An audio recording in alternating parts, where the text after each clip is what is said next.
Thank you very much, everybody, for joining today. My name is Jeff Frimith. I'm President and Chief Medical Physicist of JF Medical Physics. And today we are discussing the topic of image quality in diagnostic imaging. And as a medical physicist specializing in diagnostic imaging, we feel that this is a very critical, very important topic.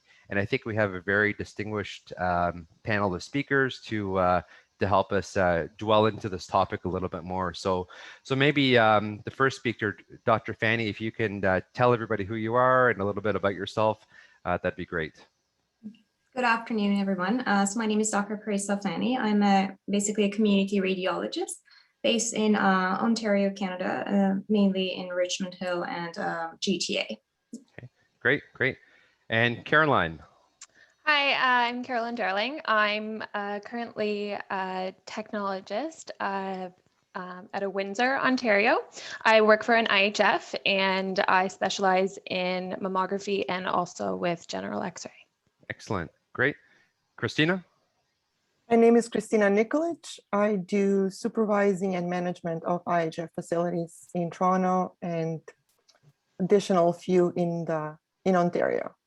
Okay, great, fantastic. So first thing I kind of want to ask, and we'll start with Dr. Fanny and then go to Caroline and then Christina, is sort of maybe the basic question, first is what is image quality, at least from a radiologist perspective, and specifically what is diagnostic image quality? So maybe if you can share some words. Yeah, for sure. So from my point of view and from basically radiologist point of view, I think an image quality is like how good and accurate a radiology image is or a diagnostic image is for us to provide accurate diagnosis to the referring physician and to basically answer their clinical questions. Okay, great. So what what sorts of features would you look for in, and this will vary per modality, of course, and for the study, but what sorts of features in general would you tend to look for as a radiologist to say you have enough image quality? So there are many factors to actually play into the quality of an image. So what I basically look for is, are there any artifacts or not? Is there good resolution? Are all the body parts that we're looking for included in the field of view? And was the patient actually able to cooperate and make, even if the maneuvers are needed to be done, is that available?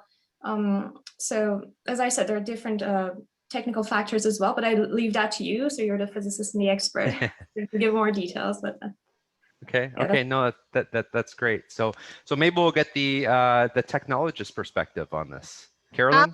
I'm actually going to kind of echo a lot of things that you mentioned. As a technologist, it's literally our job to provide the radiologist with a good diagnostic image. So what that means is an image that's properly positioned in the various positions, normally on average, I would say 2 to 3 different views. And also like the technical factors, right? So we got to make sure that our exposure's accurate while watching like VLR principles. So making sure like our dose creep isn't there or anything like that. We don't want to go the other way and have issues with like quantum model where you would have modeling on the image, which would then cause like issues with contrast and subject contrast, which you wouldn't be able to see the little small details that a radiologist would want to see. Definitely also have to keep in mind our proper like contrast resolution. Again, I'm going to echo you, free from artifact, be that motion or an artifact like earrings or a necklace with a mammogram or something like that, or even shielding. And I know, Jeff, we've kind of gone through that with the new shielding parameters that we've kind of been talking about. Great. But yeah, a lot of that kind of echoing what you said, Doctor. Fantastic. No, thank you. Christina. Best way to describe my role in this will be, I need to ensure that the radiologist is happy and that the technologist does a good job. So I'm kind of in between here. My job is to oversee that the technologist does the best possible image, obviously, that it's communicated well with the radiologist, that the radiologist can see clear images. If the patient does need to come back, then we need to order the patient to come back. technologist has to take an additional image, obviously. However, overall, the goal is to minimize all of that by having well-trained technologists that understand what they're doing, to understand that sometimes the patients do require additional directions, like Caroline said, to remove the necklace, to remove any issues, any add-ons that can cause an artifact on an image, and to have a clear communication between the technologist, the radiologist, and with the patient combined all in one, so we can give that requisitioning physician the best possible results in a most timely fashion. Okay, great. And Christina, next question, and I'll start with you, given that you suggested this or said this. Sure. You know, you sort of said with your answer here that there should be probably some sort of feedback mechanism really between the manager, the X-ray technologist, and the radiologist or radiologists.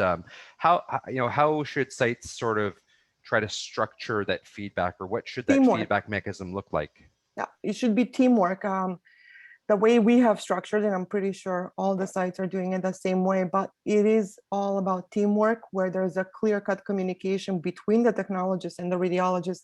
Because sometimes artifacts do show up, sometimes images don't look in the best possible way because of X factors that are outside of the technologist, capabilities. And as long as there's a clear communication from the technologist to the radiologist as to why this occurred, everything noted properly on the worksheet. Could have this been avoided? No, we've done the best possible image available at this time. This patient's body habitus is such and such. Anything that can pertain to any information that can pertain to give a proper explanation, so to speak, to the radiologist as to why the image looks the way it looks. I believe that will resolve a lot of these issues. But teamwork is a very, very the most key thing in the whole scenario. Great, no, fantastic. Dr. Fanny, can you comment on that? It's a great point to raise. We all work as a team, and as Christina said, so when we are on site, it's it's very easy to actually walk over and say, like, for example, like, Christina, these are the issue, or this is the part that is done really well, or these are the points that we can actually improve on. If you need to communicate with the patient, that's also possible. Now, after COVID and with working more from home, we basically, what we were doing was trying to keep in touch with each other by messaging each other and sending each other notes.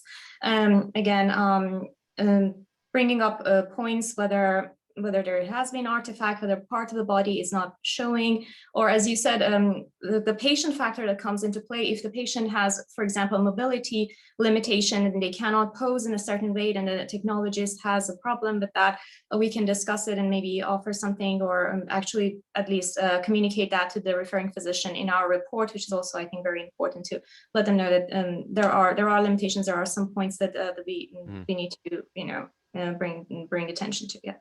Great. Carolyn, can you comment on that too, or? We're very similar in the sense of communication is key. With our site, we kind of have an intranet chat option at our location. So that's kind of nice that we can, if a radiologist is online, we can quickly have them, send them a link to the images and say, is this sufficient, even if they're not directly on site. So it's kind of nice in that regard to have that access to communication through technology. We also do image reviews, here and there. So the radiologist will review a technologist's images, and in that way, it's kind of on paper that way, I guess. And then that's a good way for constructive criticism, where a technologist can improve, and also just kind of another communication network overall. So I know everybody to some degree is involved with at least one or maybe more IHFs. So from an IHF CPSO assessment standpoint, maybe we can sort of close with this last question and some answers and comments on what tips or tricks or helpful hints can we all sort of provide to maybe IHFs in regarding to not necessarily having maximum image quality, that's not necessarily what we're after, but sufficient diagnostic image quality, so that during image review, during a CPSO assessment, for example, that the site will pass with flying colors, so to speak. Christina? Yeah, that's the perfect question actually, or the perfect thing to end things, because peer review is one of the components that can help dramatically before it reaches the radiologist. Sometimes it can be such a small matter that can be resolved between two technologists with clear communication, especially if there's a senior technologist or a charge technologist on site. An additional and ongoing thing, clearly, and I believe most facilities do have this, is on every image, the radiologist does provide a little bit of a feedback, and that helps also the referring physicians, because most of the time they really don't understand when the radiologist dictates a report and he or she or the radiologist reports it as, you know, difficult study due to patient's body habitus. The referring physicians automatically take that, oh, that the technologist didn't do a good enough image, or the patient moved. So they automatically tend to send the patient back for the same examination, which obviously ends up with, you know, overexposing the patient for unnecessary X-ray radiation. So I think if there's a clear-cut communication where the two technologists, three technologists, doesn't really matter the number, work together to help each other in terms of the best quality image and the best possible image, to communicate that either with the radiologist that most often reports or with the quality advisor of the site, will make that transition from technologist to radiologist in terms of quality of the image a lot better, a lot faster, and will result in a lot faster and a lot more precise and more correct correcting reporting system. Sorry. Right. Sorry. Excellent. No, I've got an 8-year-old running around, so my apologies. That's all right. That's all right. No, thank you. Dr. Fanny? So actually, my experience has been very positive so far with the iChef that I've been working with. So they have very good quality advisors, as I say, and they check on the quality of imaging on each site. The machines are very, very important, both at the clinic and the machines that we use at our own workstation. And they are very good at updating those or replacing those with better quality machines, with giving advice to the technologists. There are monthly and weekly discussions that takes place for them. And if there are any issues with any site, they will raise that, and then they're on top of it and take care of it. So I thought, my personal experience, it was not a very long time, but it was very positive overall. And I think CPS has their own list of criteria that they that we have to keep up with. And there are many of those, and there are like physicists such as yourself that go and visit sites and the workstations and try to maintain the quality as we go on. Great. Carolyn? Yeah, I'm going to echo that too. We do like a lot of preventative maintenance, that there's only so much a technologist can do with positioning and stuff like that. You also have to have the technology backing you, and you have to make sure that technology is working properly. So we definitely do like a lot of quality assurance and quality control to make sure that, for example, our DR plates are calibrated regularly. We work with you, Jeff, just to make sure everything's kind of moving smoothly. And then you're also checking those boxes to make sure like you're keeping up with those like those requirements, such as like HARP and stuff like that, which in CPSO inspections, they're going to ask for all those documentations to make sure you're keeping up with that kind of quality control. Okay, excellent. Great.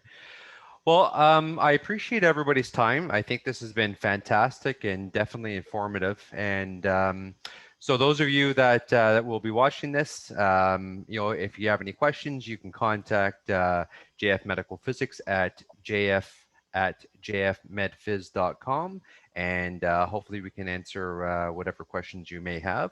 And I wish everybody a good evening or a good day. Thank you so much. Have a nice evening. Bye, take care.